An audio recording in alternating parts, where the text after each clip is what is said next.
I caught her crouched behind my rose bushes with binoculars. It was a Sunday morning.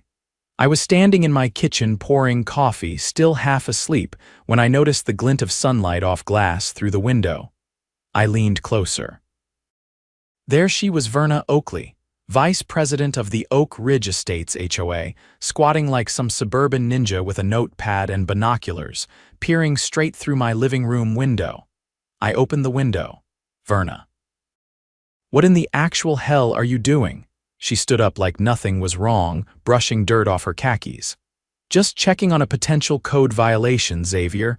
Your blinds were open and I noticed what might be an unauthorized ceiling fan. You're spying through my windows." "That's not a code violation, that's creepy." Verna didn't even blink.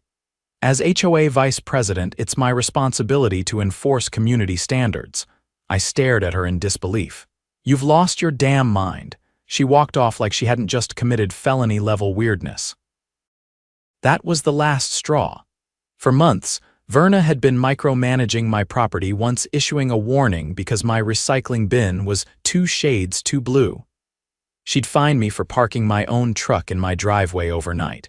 She even complained that my dog barked with an aggressive tone. That night, I installed motion-sensitive cameras across the front and side of my home, and the footage I got over the next few days, gold. She was sneaking around at 5 a.m., taking pictures through my windows, recording audio from outside my bedroom, and once, get this, she reached through my gate to measure the distance between my trash cans. I took everything to my lawyer the following Monday.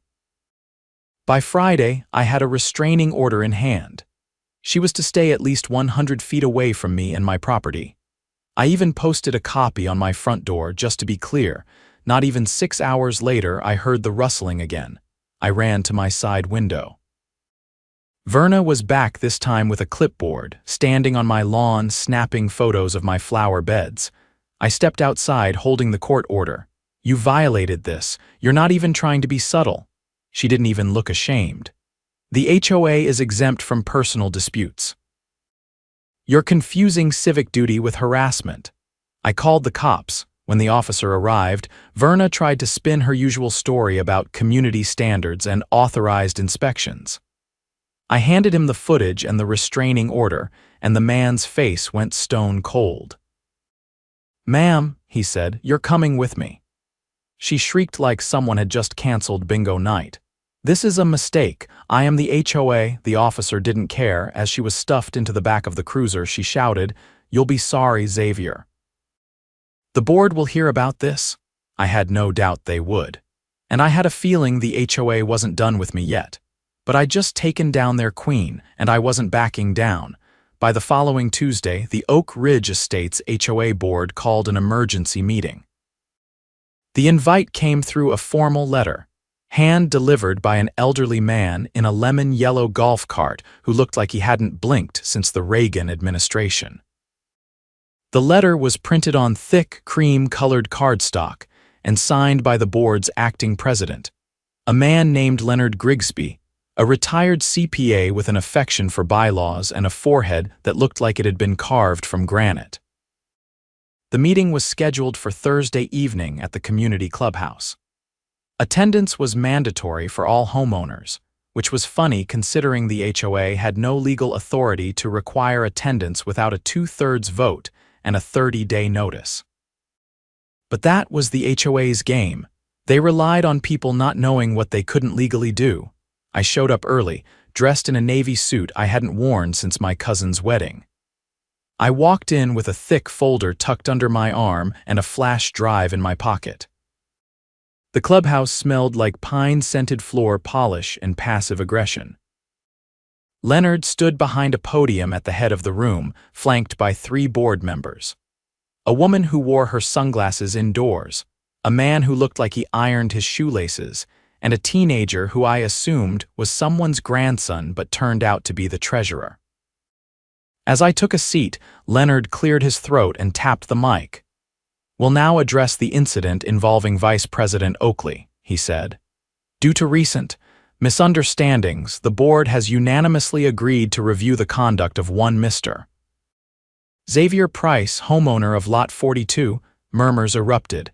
Leonard raised a hand. Please, let's keep this civil. Our community thrives on order. I stood. You're really going to spin this like I'm the problem? Leonard's eyes didn't blink. You filed a legal action against a sitting board member. That undermines our authority. Your board member was trespassing. I have video of her measuring my trash cans at sunrise. The woman with the sunglasses leaned forward.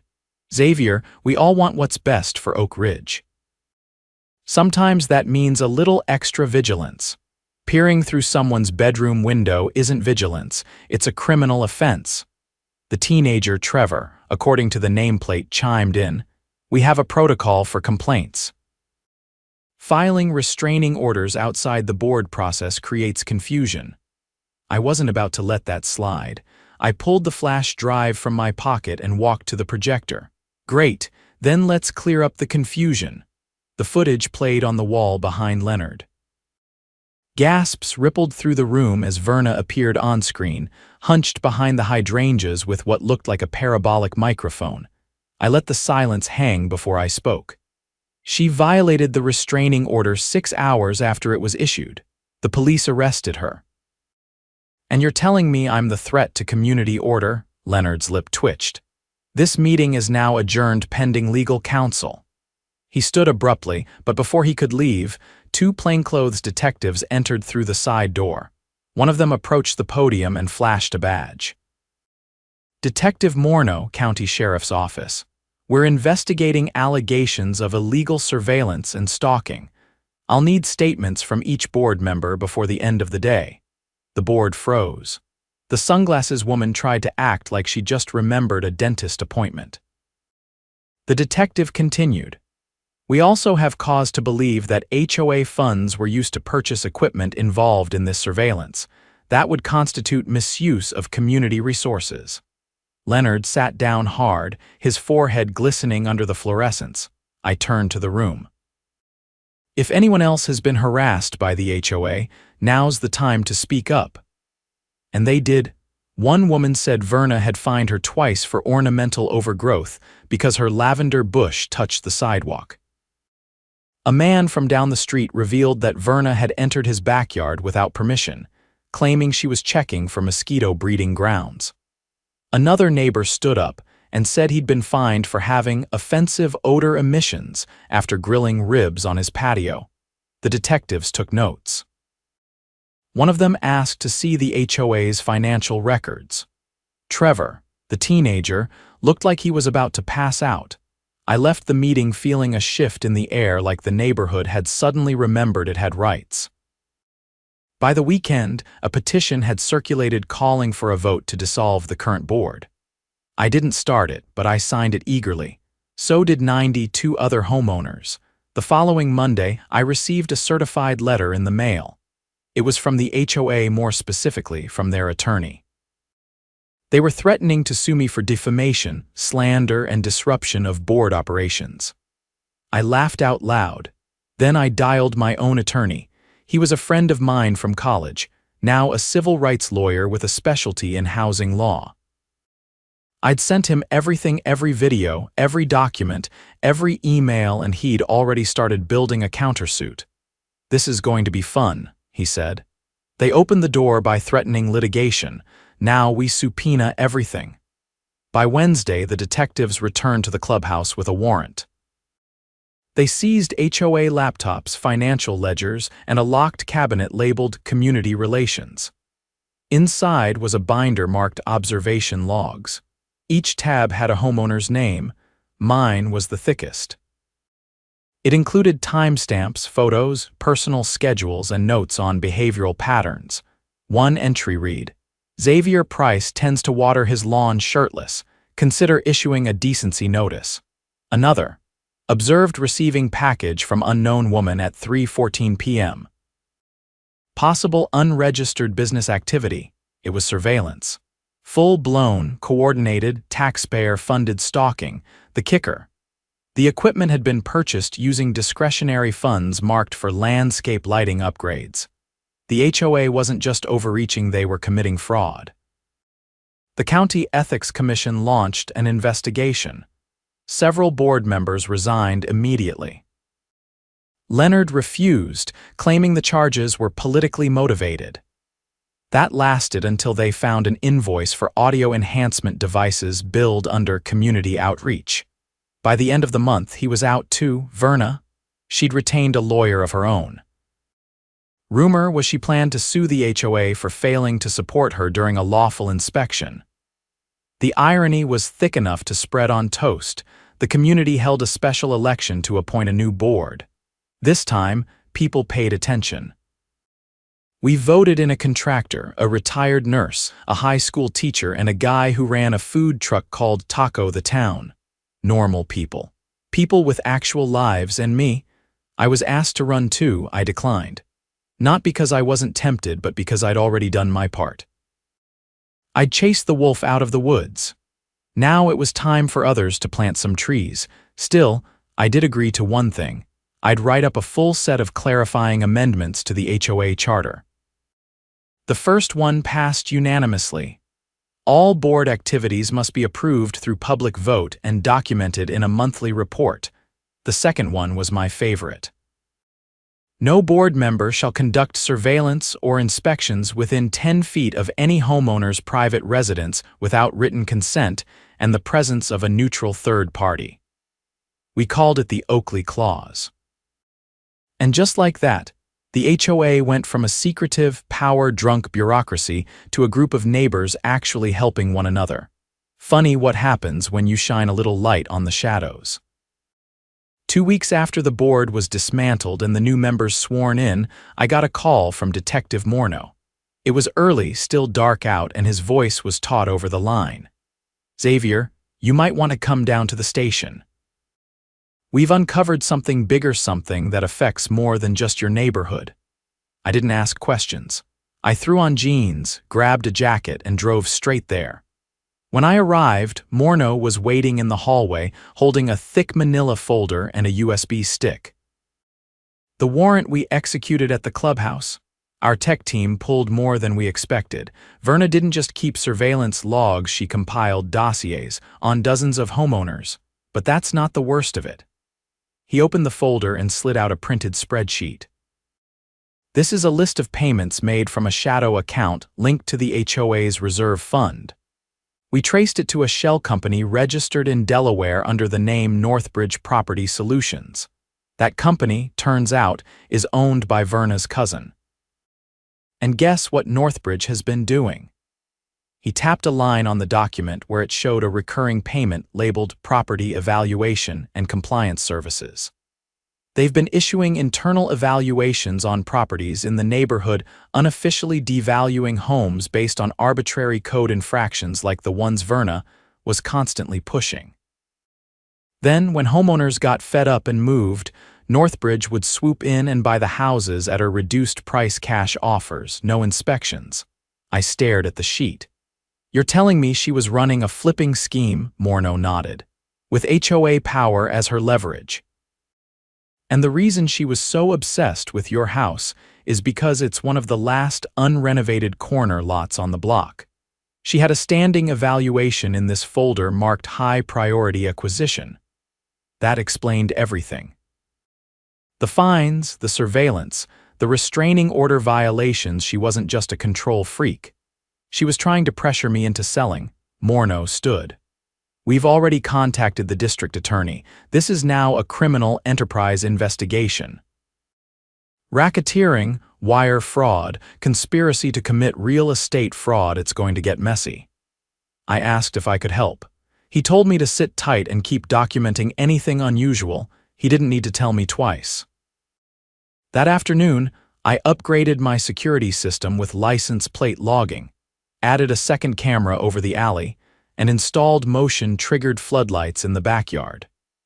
Just in time, 2-3 nights later, a white van with no plates parked across the street at 2 in the morning. The cameras caught a figure getting out, walking around the perimeter of my fence, then disappearing behind the hedges. I stayed inside, lights off, and called Morneau directly. By the time patrol arrived, the van was gone, but they found fresh boot prints in the dirt and a cut in the plastic casing around my irrigation system. They were trying to sabotage your property, Morneau said the next morning.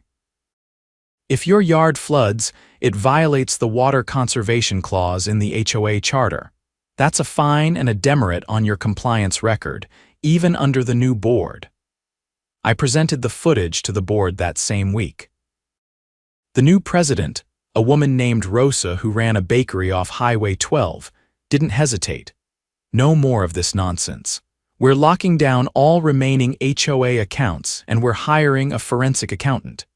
The accountant she brought in, an ex-IRS auditor named Malik, worked fast. Within 10 days, he found that over $60,000 had been siphoned into Northbridge's account in just the past 9 months. Worse, at least 4 homes had been acquired by Northbridge under suspicious circumstances, 2 of them now resold at double the price after cosmetic renovations. Rosa called a public forum in the clubhouse. This time, the mood was different. People weren't just angry, they were embarrassed they hadn't caught on sooner. One man stood up and said, "She had me convinced I was the problem, that my shutters weren't the right shade of cream. I repainted them twice." Another woman added, "They offered to buy my house last spring, said I'd never get another offer that high given my violations. I thought it was a favor." Rosa turned to Malik. "Can we recover any of the funds?" He nodded. "We're filing a civil claim against Northbridge.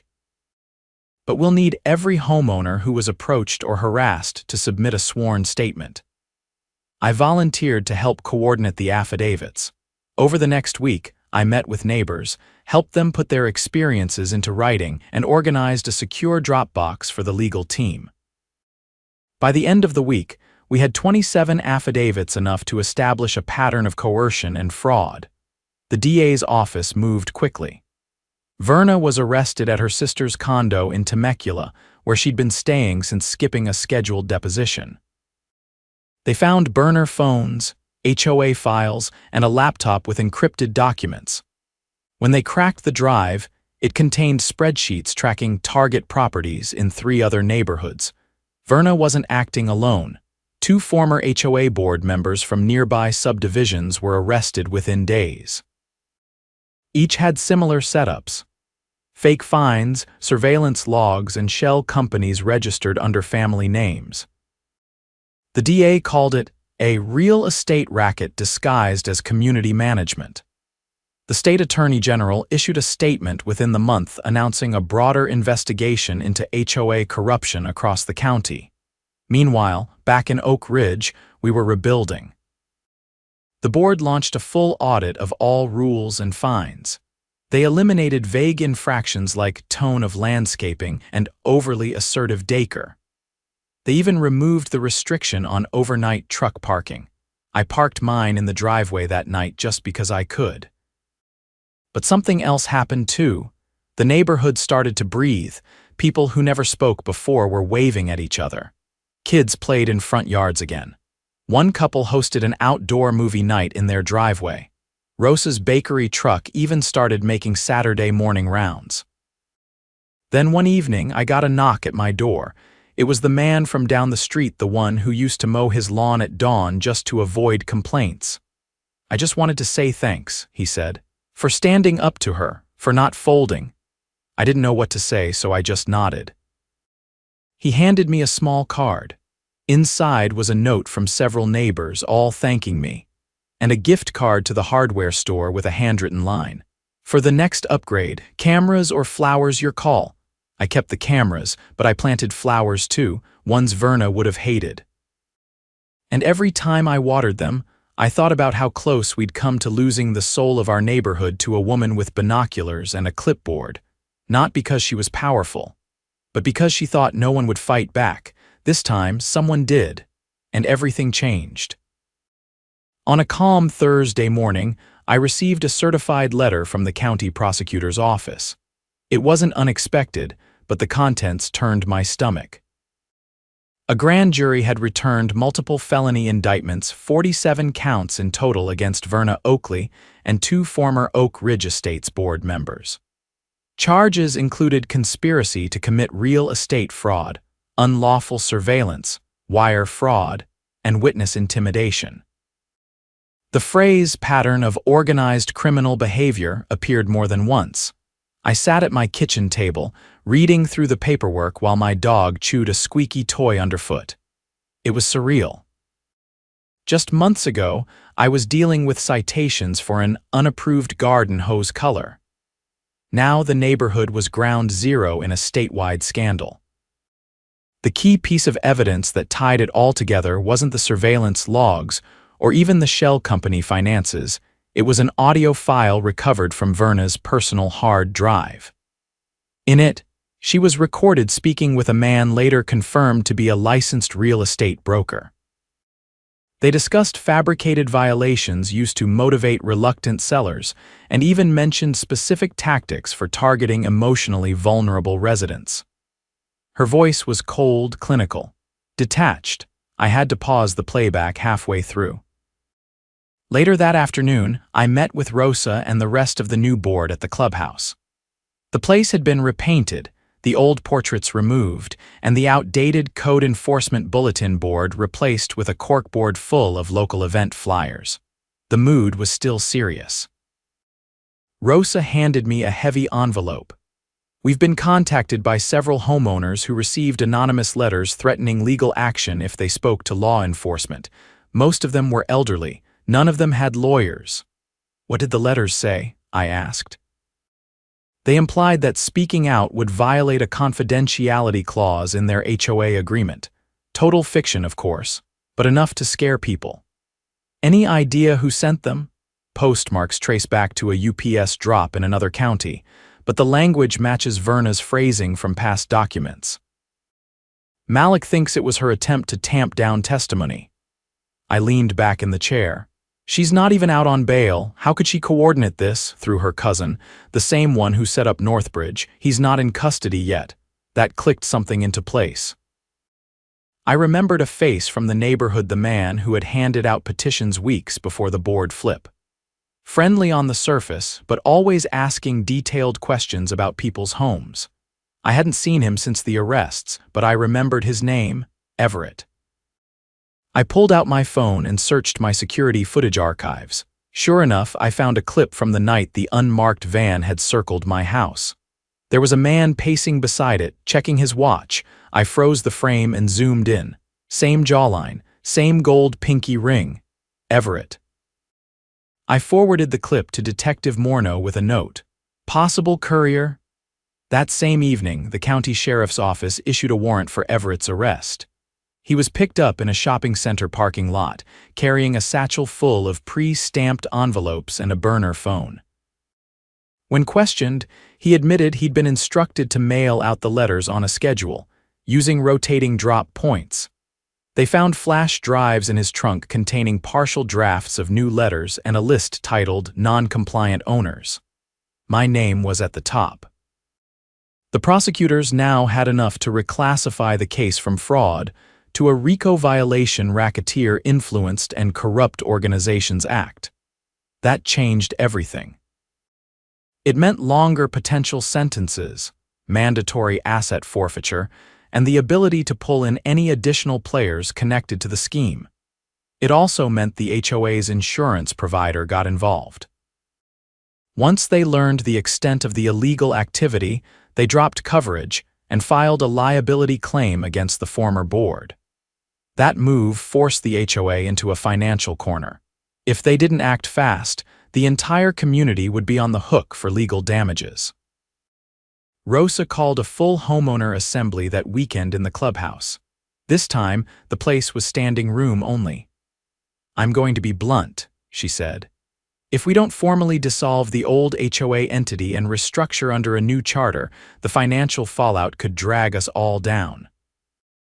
We've spoken with a municipal consultant, and there's a legal path forward." The plan was intricate but solid. Dissolve Oak Ridge Estates HOA, Inc., and replace it with a neighborhood council, a voluntary civic group with no enforcement authority. All legal liabilities would remain attached to the dissolved entity, now defunct. It was the only way to protect the residents from lawsuits and financial ruin stemming from Verna's crimes. The vote passed with an overwhelming majority.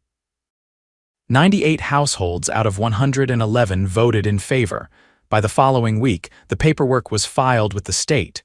The HOA was legally dead, no more fines.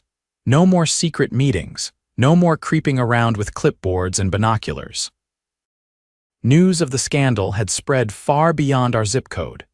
A regional news station ran a feature on it titled Neighborhood Watchdog or Real Estate Predator, and it aired during the evening news slot. I watched as footage of Verna being led out of her sister's condo in cuffs played across the screen. The reporter mentioned that state lawmakers were now drafting legislation to increase oversight of HOA boards and limit their enforcement capabilities. They even floated the idea of mandatory third-party audits for any HOA with more than 50 homes. It was a strange feeling watching it all unfold from my living room. The same living room Verna once peered into with binoculars, looking for reasons to make my life a living hell. A month later, I received a letter from the district attorney's office, thanking me for my cooperation. It included a final update. Verna had accepted a plea deal in exchange for testifying against her cousin and the 2 other board members. She would serve 7 years in state prison with no chance of early parole. Her cousin faced a separate federal indictment. The neighborhood council held a small gathering in the Central Park to mark the beginning of a new chapter. There were food trucks, a local jazz trio, and even a bounce house. Someone brought a poster board with snapshots from the early days of the neighborhood before the HOA turned into a surveillance state. I stood near the grill, flipping burgers, when an older man walked up and handed me a mason jar of iced tea. His name was Ed, a veteran who had lived on the street for over 30 years. "Never thought I'd see the day," he said, nodding toward the smiling crowd. "I was ready to sell and move out last year. You changed that." I didn't know what to say, I just raised my glass. Later that night, I walked through my yard, past the now thriving flower beds and the motion-triggered lights. The house felt different, not just safe or free. The cameras were still up, but now they served a different purpose. Peace of mind, not defense. No more manufactured violations. No more anonymous letters. Just the sound of kids playing, wind through the trees, and the occasional whir of sprinklers. I deleted the last remaining footage from the Verna era, backed up only to a secure drive in case of any future legal needs. But I never looked at it again. I didn't need to. The neighborhood had seen the truth. The community had stood up, and the people who tried to manipulate, control, and profit from fear had been driven out. Justice didn't come quickly, but it came hard, and it stayed.